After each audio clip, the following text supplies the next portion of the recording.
Hello, everyone. In this module, we will talk about how to deal with distractions and how to keep and stay off of distractions. So let's begin. In this lecture, we're going to talk about dealing with feelings of dislike, setting intention, quiet the space, and continue with the work. Say no, track your progress, and reward yourself on completion. Feelings of dislike. So, if you remember the mindfulness, it was about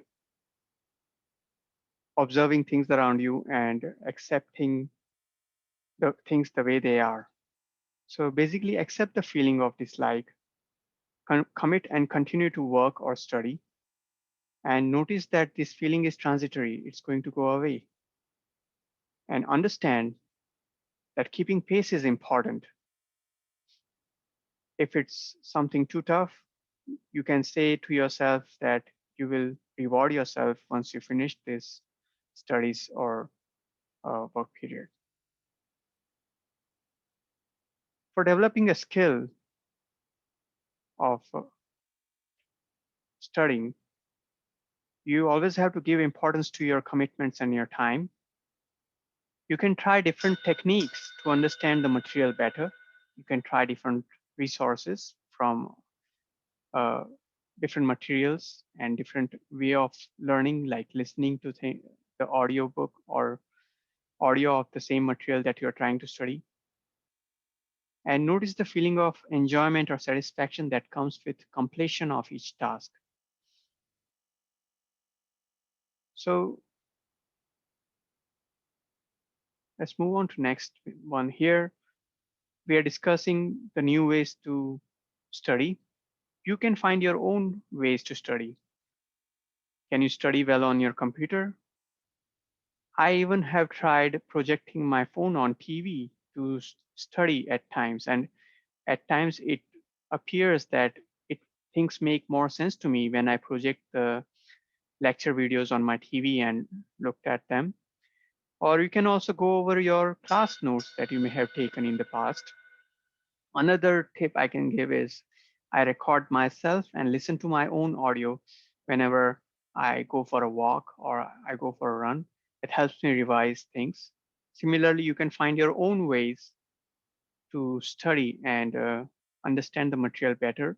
You also have to find your own times, and even the small amount of times that you can put towards your studies can add up and do a make a big difference when it comes to exams. The important thing here is setting intention, quieting the space, and continue working. If you feel that you are in a loud area, you can simply move to an area of your home or your library or coffee shop where you think you can focus more in a better manner. So find your most productive corner, decide time, and dedicate that time towards the work. Be positive on the outcome and always think that you are capable of doing things that you set your mind to. Find your zen with cool breeze from fan. Enjoy and focus on the process, not the goals, while you're working on them. While you're studying something, just study. Don't really think about anything else and what kind of grades you may want to get or anything like that. Just focus on the studies. An important thing is to be able to say no. There is limited time with all of us, and there are too many activities that want our attention.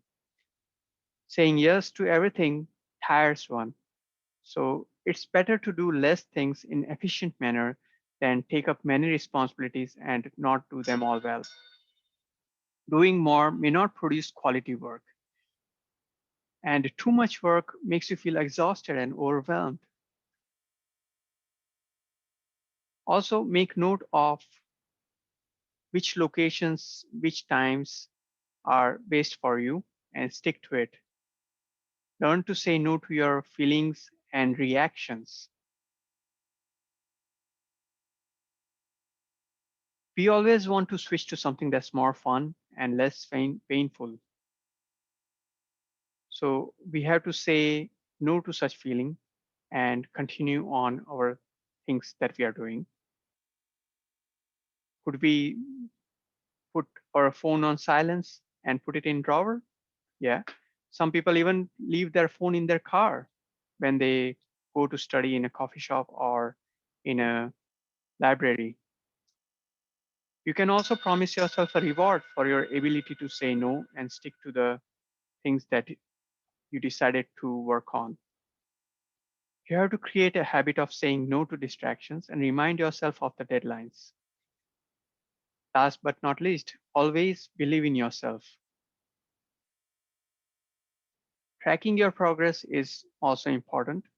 As we spoke in some of the previous modules, we have to make frequent note of tasks completed, include your new commitment that come up in your diaries, and also include some of the new ideas or ways to tackle things in your planner or in your diary. Always keep a backup plan ready. And when you pace yourself, you have to give some gap before the deadline to finish the work so that you can relax before the deadline. And it also gives you plenty of time in the last few hours or last few days when if something changes, how you can incorporate those changes in your work. Remove the elements of distraction that are slowing you down. And then finally, reward yourself. You have succeeded on the tasks you decided to do, then you must uh, give yourself what you promised. And basically, you can set aside time for your family and friends, grab yourself lunch or coffee with people you like, get yourself relaxing bath or movie, and have fun when you are done with your commitments. Remember to return based on schedule though. And you can just keep on repeating this process until it feels natural to you. Simple practices could become tools that make your life easy. Always look for ideas from people around you and on how they are so efficient and how they do their things in such a nice manner. You learn, you implement what you learned, you succeed, and you keep on repeating the process. Thank you very much.